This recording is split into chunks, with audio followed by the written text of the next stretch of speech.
ಸ್ನೇಹಿತರೆ, ಚರಿತ್ರೆ ಮತ್ತೊಂದು ವಿಡಿಯೋಗೆ ನಿಮಗೆಲ್ಲ ಪ್ರೀತಿಯ ಸ್ವಾಗತ. ಜಗತ್ತಿನ ಅತ್ಯಂತ ದೊಡ್ಡ ಸೆಕ್ಸ್ ಸ್ಕ್ಯಾಂಡಲ್ ಅಂದ್ರೆ ಅದು ಜೆಫ್ರಿ ಎಪ್ಸ್ಟೀನ್ ಕೇಸ್. ಅಮೆರಿಕ ಅಧ್ಯಕ್ಷರಿಂದ ಹಿಡಿದು ಬ್ರಿಟನ್ ರಾಜಮನೆತನದವರೆಗೂ, ಹಾಲಿವುಡ್ ಸ್ಟಾರ್ಗಳಿಂದ ಹಿಡಿದು ಜಗತ್ತಿನ ಟಾಪ್ ವಿಜ್ಞಾನಿಗಳವರೆಗೂ ಎಲ್ಲರ ಹೆಸರು ಒಂದೇ ಲಿಸ್ಟ್ನಲ್ಲಿ ಕೇಳಿ ಬರ್ತಾ ಇದೆ. ಅದೇ ಎಪ್ಸ್ಟೀನ್ ಲಿಸ್ಟ್. ಈಗ ಈ ಲಿಸ್ಟ್ನಲ್ಲಿ ಭಾರತದ ಪ್ರಧಾನಿ ನರೇಂದ್ರ ಮೋದಿ ಅವರ ಹೆಸರು ಕೂಡ ತಳುಕು ಹಾಕೊಂಡಿದೆ. ಮೋದಿ ಅವರ ಹೆಸರು ಎಪ್ಸ್ಟೀನ್ ಫೈಲ್ಸ್ ನಲ್ಲಿ ಉಲ್ಲೇಖವಾಗಿದೆ ಅನ್ನುವ ಸುದ್ದಿ ಕಾಡ್ಗಿಚ್ಚಿನಂತೆ ಹಬ್ಬಿದೆ. ಆದ್ರೆ ನಿಜವಾಗ್ಲೂ ಆ ಸಾವಿರಾರು ಪುಟಗಳ ದಾಖಲೆಯಲ್ಲಿ ಮೋದಿ ಅವರ ಹೆಸರಿದೆಯಾ? ಭಾರತದ ವಿದೇಶಾಂಗ ಸಚಿವಾಲಯ ಈ ಬಗ್ಗೆ ಕೊಟ್ಟಿರುವ ಖಡಕ್ ಸ್ಪಷ್ಟನೆ ಏನು? ಅಷ್ಟಕ್ಕೂ ಯಾರು ಈ ಜೆಫ್ರಿ ಎಪ್ಸ್ಟೀನ್? ಆತನ ಪೆಡೋಫೈಲ್ ಐಲ್ಯಾಂಡ್ ನಲ್ಲಿ ನಡೀತಿದ್ದ ರಹಸ್ಯಗಳೇನು? ಟ್ರಂಪ್ಗೂ ಇವನಿಗೂ ಏನ್ ಸಂಬಂಧ? ಎಲ್ಲವನ್ನ ತೋರಿಸ್ತೀವಿ ನೋಡಿ.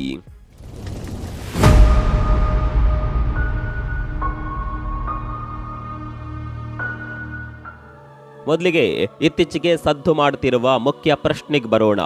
ಎಪ್ಸ್ಟೀನ್ ಫೈಲ್ಸ್ ನಲ್ಲಿ ಪ್ರಧಾನಿ ಮೋದಿ ಅವರ ಹೆಸರು ಇದೆಯಾ?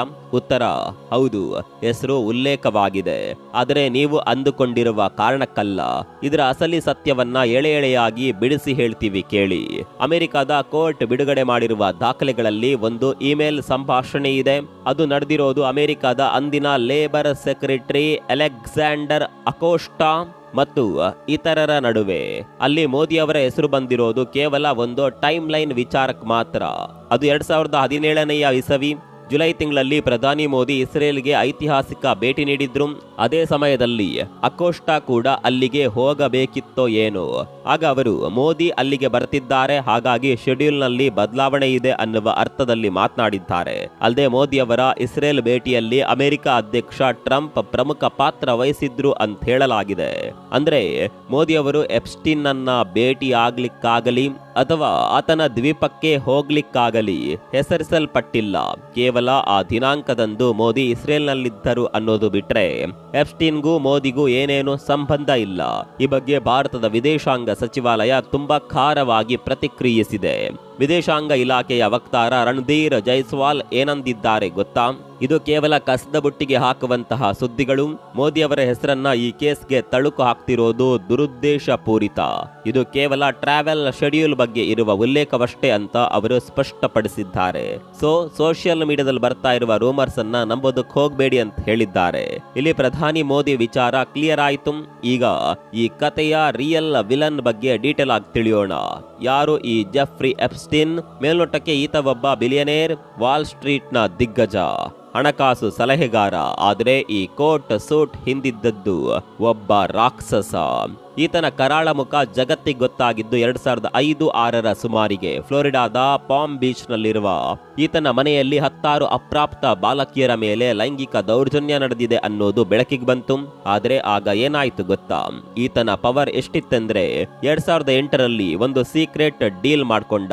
ಅದನ್ನ ಸ್ವೀಟ್ ಹಾರ್ಟ್ ಡೀಲ್ ಅಂತ ಕರೀತಾರೆ.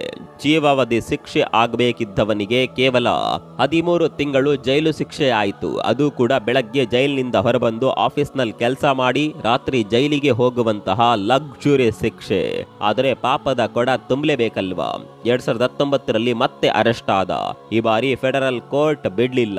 ಆದರೆ ವಿಚಾರಣೆ ಮುಗಿಯುವ ಮುನ್ನವೇ ಜೈಲಿನಲ್ಲೇ ಈತ ಸಾವನ್ನಪ್ಪಿದ. ಅಧಿಕೃತ ವರದಿ ಪ್ರಕಾರ ಅದು ಆತ್ಮಹತ್ಯೆ. ಆದರೆ ಜನ ಇವತ್ತಿಗೂ ಅದನ್ನ ನಂಬ್ತಿಲ್ಲ. ಎಪ್ಸ್ಟೀನ್ ಎಂತ ಸಾಮ್ರಾಜ್ಯ ಕಟ್ಟಿದ್ದ ಅಂದ್ರೆ ಅದನ್ನ ಕೇಳಿದ್ರೆ ಎದೆ ನಡುಗುತ್ತೆ.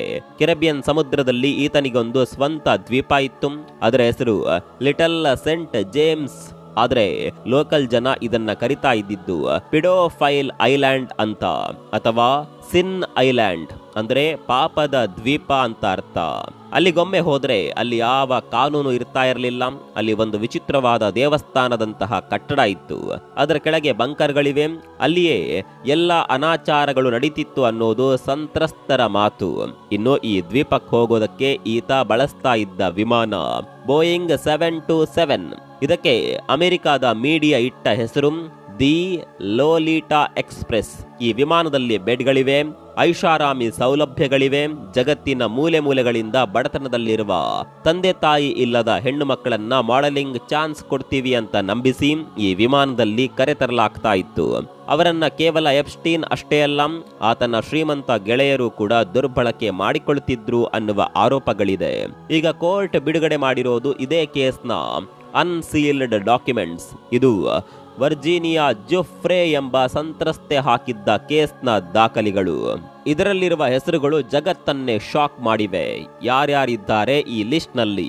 ನಂಬರ್ 1, ಪ್ರಿನ್ಸ್ ಆಂಡ್ರೋ, ಬ್ರಿಟನ್ ರಾಜಮನೆತನದ ರಾಜ್ಕುಮಾರ. ಇವರ ಮೇಲೆ ಗಂಭೀರ ಆರೋಪವಿದೆ. ವರ್ಜೀನಿಯಾ ಜುಫ್ರೆ ಹೇಳುವ ಪ್ರಕಾರ ಲಂಡನ್ ಮತ್ತು ಎಪ್ಸ್ಟೀನ್ ದ್ವೀಪದಲ್ಲಿ ಪ್ರಿನ್ಸ್ ಆಂಡ್ರೋ ತನ್ನ ಮೇಲೆ ಅತ್ಯಾಚಾರ ಮಾಡಿದ್ರು. ಇದಕ್ಕೆ ಸಾಕ್ಷಿಯಾಗಿ ಎಪ್ಸ್ಟೀನ್ ಮನೆಯಲ್ಲಿ ತೆಗೆದ ಫೋಟೋ ಕೂಡ ಇದೆ. ಆಂಡ್ರೋ ಈ ಆರೋಪವನ್ನ ಒಪ್ಪಿಲ್ಲ, ಆದರೆ ಕೋರ್ಟ್ನಿಂದ ಹೊರಗೆ ಕೋಟ್ಯಾಂತರ ರೂಪಾಯಿ ಕೊಟ್ಟು ಕೇಸ್ ಸೆಟ್ಲ್ ಮಾಡಿಕೊಂಡ್ರು. ಅಂದ್ರೆ ಏನರ್ಥ? ಅದು ನಿಮ್ಮ ತರ್ಕಕ್ಕೆ ಬಿಟ್ಟಿದ್ದು. ನಂಬರ್ 2, ಬಿಲ್ ಕ್ಲಿಂಟನ್, ಅಮೆರಿಕದ ಮಾಜಿ ಅಧ್ಯಕ್ಷ. ದಾಖಲೆಗಳ ಪ್ರಕಾರ ಕ್ಲಿಂಟನ್ ಎಪ್ಸ್ಟೀನ್ನ ವಿಮಾನದಲ್ಲಿ ಹಲವು ಬಾರಿ ಪ್ರಯಾಣ ಮಾಡಿದ್ದಾರೆ. ಒಬ್ಬ ಸಾಕ್ಷಿ ಹೇಳುವ ಪ್ರಕಾರ ಎಪ್ಸ್ಟೀನ್ ಒಮ್ಮೆ ಹೇಳ್ತಾನೆ, ಕ್ಲಿಂಟನ್ಗೆ ಚಿಕ್ಕ ವಯಸ್ಸಿನ ಹುಡುಗಿಯರಂದ್ರೆ ಇಷ್ಟ ಅಂತ. ಆದರೆ ಕ್ಲಿಂಟನ್ ಮೇಲೆ ನೇರವಾದ ಲೈಂಗಿಕ ಆರೋಪ ಇಲ್ಲ. ಅವರು ಕೇವಲ ಫ್ಲೈಟ್ ಬಳಸಿದ್ರು, ದ್ವೀಪಕ್ಕೆ ಹೋಗಿಲ್ಲ ಅನ್ನೋದು ಅವರ ವಾದ. ನಂಬರ್ 3, ಈಗಿನ ಅಧ್ಯಕ್ಷ ಡೊನಾಲ್ಡ್ ಟ್ರಂಪ್. ಇವರ ಹೆಸರು ಕೂಡ ಇದೆ. ಆದರೆ ಟ್ರಂಪ್ ಎಪ್ಸ್ಟೀನ್ನ ದ್ವೀಪಕ್ಕೆ ಹೋದ ಬಗ್ಗೆ ಅಥವಾ ಮಸಾಜ್ ಪಾರ್ಲರ್ಗೆ ಹೋದ ಬಗ್ಗೆ ಸಾಕ್ಷಿ ಇಲ್ಲ. ಒಂದ್ ಕಾಲದಲ್ಲಿ ಇಬ್ಬರು ಫ್ರೆಂಡ್ಸ್ ಆಗಿದ್ರು, ನಂತರ ಟ್ರಂಪ್ ಎಪ್ಸ್ಟೀನ್ನ ಬ್ಯಾನ್ ಮಾಡಿದ್ರು ಅನ್ನುವ ಮಾಹಿತಿಯೂ ಇದೆ. ಇವರಷ್ಟೇ ಅಲ್ಲ, ಖ್ಯಾತ ವಿಜ್ಞಾನಿ ಸ್ಟೀಫನ್ ಹಾಕಿಂಗ್, ಮೈಕಲ್ ಜಾಕ್ಸನ್, ನಟ ಲಿಯೋನಾರ್ಡೋ ಡಿಕ್ಯಾಪ್ರಿಯೋ ಅಂತವರ ಹೆಸರುಗಳು ಕೂಡ ಉಲ್ಲೇಖವಾಗಿವೆ. ಆದರೆ ನೆನಪಿರ್ಲಿ, ಲಿಸ್ಟ್ ನಲ್ಲಿ ಹೆಸರಿದ್ದ ಮಾತ್ರಕ್ಕೆ ಅವರು ತಪ್ಪು ಮಾಡಿದ್ದಾರೆ ಅಂತಲ್ಲ. ಕೆಲವರು ಕೇವಲ ಊಟಕ್ಕೆ ಹೋಗಿರಬಹುದು ಅಥವಾ ಬಿಸ್ನೆಸ್ಗೆ ಹೋಗಿರಬಹುದು. ಆದರೆ ಇಂತಹ ಕ್ರಿಮಿನಲ್ ಜೊತೆ ಇವರೆಲ್ಲ ಏನ್ ಮಾಡ್ತಿದ್ರು ಅನ್ನೋದೇ ಯಕ್ಷ ಪ್ರಶ್ನೆ. ಇಷ್ಟೆಲ್ಲ ನಡಿಬೇಕಾದ್ರೆ ಇದರ ಹಿಂದೆ ಇದ್ದ ಆ ಲೇಡಿ ಡಾನ್ ಯಾರು ಗೊತ್ತಾ? ಅವಳೇ ಗ್ಲಿಸೇನ್ ಮ್ಯಾಕ್ಸ್ವೆಲ್, ಎಪ್ಸ್ಟೀನ್ನ ಗರ್ಲ್ ಫ್ರೆಂಡ್. ಹುಡುಗಿಯರನ್ನ ಪರಿಚಯ ಮಾಡ್ತೀವಿ ಅಂತ ನಂಬಿಸಿ ಅವರನ್ನ ಎಪ್ಸ್ಟೀನ್ಗೆ ಸಪ್ಲೈ ಮಾಡ್ತಾ ಇದ್ದಿದ್ದೆ ಈಕೆ.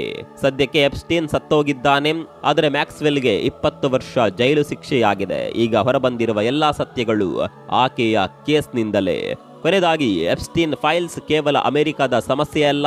ಹಣ, ಅಧಿಕಾರ ಇದ್ರೆ ಎಂತಹ ವಿಕೃತ ಮನಸ್ಥಿತಿಯವರು ಕೂಡ ಹೇಗೆ ದಶಕಗಳ ಕಾಲ ಕಾನೂನಿನ ಕಣ್ಣಿಗೆ ಮಣ್ಣೆರಚಬಹುದು ಅನ್ನೋದಕ್ಕೆ ಇದೊಂದು ಸಾಕ್ಷಿ. ಭಾರತದ ಮಟ್ಟಿಗೆ ಹೇಳೋದಾದ್ರೆ, ಮೋದಿ ಅವರ ಹೆಸರು ತಳುಕು ಹಾಕೊಂಡಿರೋದು ಕೇವಲ ಟೈಮ್ ಲೈನ್ ಮತ್ತು ರಾಜಕೀಯ ಕಾರಣಕ್ಕೆ ಅನ್ನೋದು ಈಗ ಸ್ಪಷ್ಟವಾಗಿದೆ.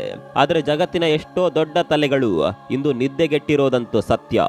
ಈ ಕೇಸ್ ಬಗ್ಗೆ ನಿಮ್ಗೇನ್ ಅನ್ಸುತ್ತೆ? ಇನ್ನೂ ಕೂಡ ದೊಡ್ಡ ದೊಡ್ಡ ಹೆಸರುಗಳು ಹೊರಬರಬಹುದಾ? ನಿಮ್ಮ ಅಭಿಪ್ರಾಯವನ್ನು ಕಾಮೆಂಟ್ ಮಾಡಿ. ಮತ್ತೊಂದು ವಿಡಿಯೋದಲ್ಲಿ ಸಿಗೋಣ. ಅಲ್ಲಿವರೆಗೂ ನಮಸ್ಕಾರ.